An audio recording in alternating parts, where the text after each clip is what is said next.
Hi guys and welcome. In this video, I'll cover the entire process of making mealworms to feed poultry. Mealworms are a good source of protein that helps your chicken obtain nutritious and healthy food, which is good for laying hens. When buying live mealworms, it can be so costly and too expensive to buy regularly. Luckily, mealworms are too easy to grow and keep if you want to feed them your poultry regularly all year round. Growing your own live mealworms can save you money and still provide your poultry with a healthy treat. In today's video, we shall look at what mealworms are, where to get them from, how to grow your own farm of mealworms, and how to maintain it. So before we go into the whole process of making mealworms, we'll have to really understand what mealworms are and where they come from. Mealworms are larvae of duckling beetles and are used as a food source for many different animals and birds. These insects, the mealworms, are scavengers found in grain stores, feed sacks, and at times in household items like flour and cereal. Mealworms are usually found in dark, dry places that have grain and edibles like flour and chicken feeds. There are four stages in the mealworm life cycle. Those are the egg, the mealworm itself, which is the larva, the pupa, and the beetle. Duckling beetles mate and lay eggs which hatch into tiny mealworms. These mealworms grow until they become a pupa, and after a period of time, the pupa matures into a duckling beetle. After mating, a female beetle duckling lays hundreds of eggs for 1 to 5 months. These eggs are small, white, sticky, and covered in substrate, which is the feed, making it difficult to spot them.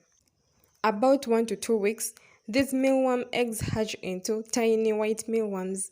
When 3 months old, these mealworms are fully grown or can take up to a year in an environment that's not ideal for them. A mealworm's growth rate depends on the availability of food, temperature, and humidity.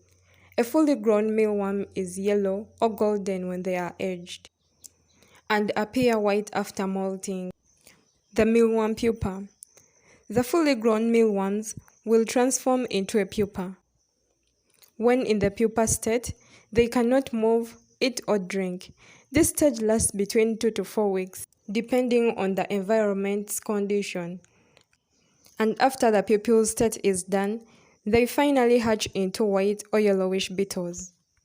In a matter of days, the yellowish beetles change to black. On maturing, they mate and lay eggs, and the cycle continues. The complete life cycle can be done in 5 to 6 months in an ideal circumstance. This means that you will have to wait for the first life cycle to get done and then start feeding your poultry with these mealworms. You will need to be patient for the first cycle to complete, and then the cycle continues to always have a constant supply of mealworms with an established colony. Now that we have seen where the mealworms come from and how they come about, let's look at the nutritional benefits of mealworms to poultry. Mealworms are a good treat for poultry. They are an excellent supplement when your chickens are molting. Since mealworms are made up entirely of proteins, mealworms can also be used to lure them to come when they are cold or going into the coop at night. The nutritional value of live mealworms is composed 20% protein, 13% fat, 62% of moisture, and 2% of fiber, and the dried ones are composed of 53% of protein, 28% of fat, 6% of fiber, and 5% of moisture. Mealworms are good for chickens in moderation, and when sick, chickens usually need more proteins to get back to their normal. Mealworms are so helpful to laying hens to lay more nutritious eggs.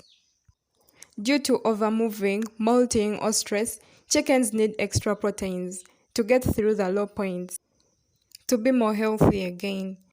The best thing about feeding your own mealworms to your hens is that you know what you're giving them, eliminating pesticide worries. It keeps chickens busy and reduces bullying.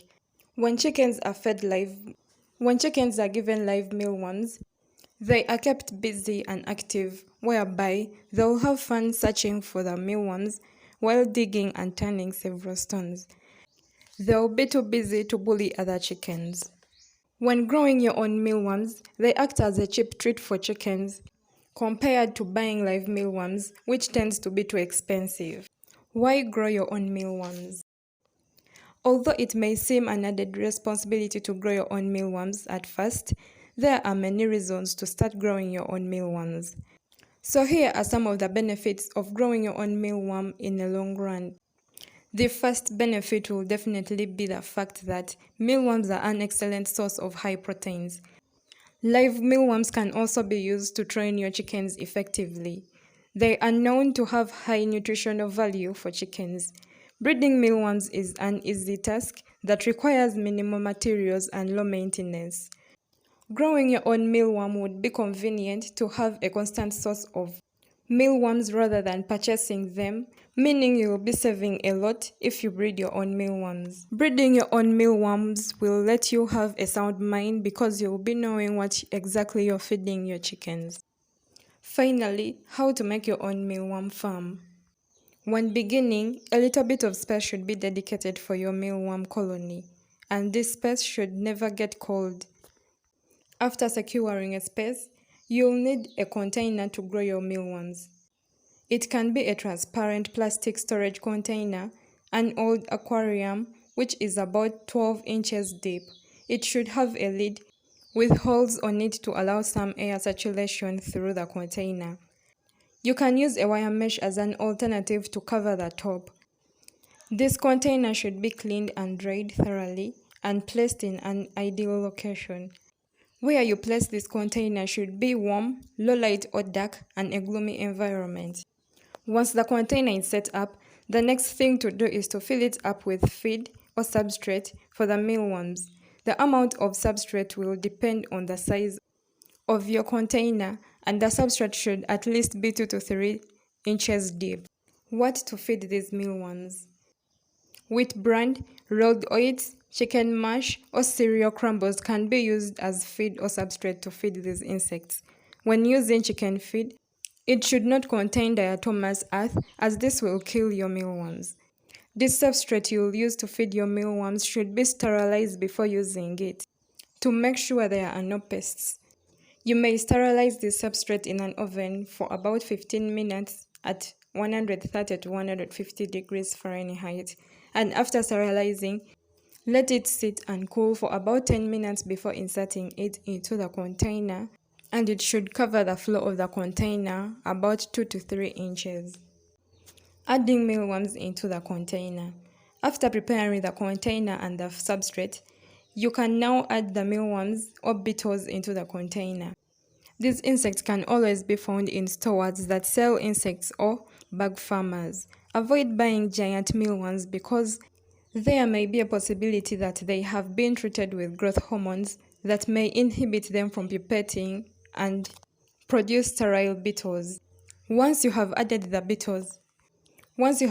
these insects into the container, cover with a lid to keep out insects or reptiles. Keep on feeding these insects so that they multiply more. When the beetles emerge, they will mate and then lay very small eggs that are very difficult to see in the feed or substrate. These eggs will hatch into very small new larvae, and the mealworm beetles will die off as the larvae grows. This life cycle will continue with any mealworm that won't be fed to the chickens. How to maintain a mealworm farm. Once the mealworm colony is well established and already feeding them to your poultry, it's important to always manage the farm so that you'll never run out of mealworms because of dying. Once in a while, provide these mealworms with different diets such as vegetables or fruits like carrots, cabbage, and potatoes. This will increase the nutritional value of these mealworms. If there is any uneaten food remaining, always remove it out before it begins to mold or rot, because mold can easily kill your mealworms. The dirty substrate of feed in the container can be filtered out and the mealworms saved and put in another container that's clean with clean substrate. Keep in mind that the substrate should always be at least 2 to 3 inches to allow the mealworms to burrow. Always try to avoid filtering the substrate of feed before your colony is well established.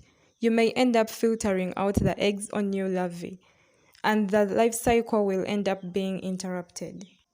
Always maintain the temperature for these insects to always be warm enough.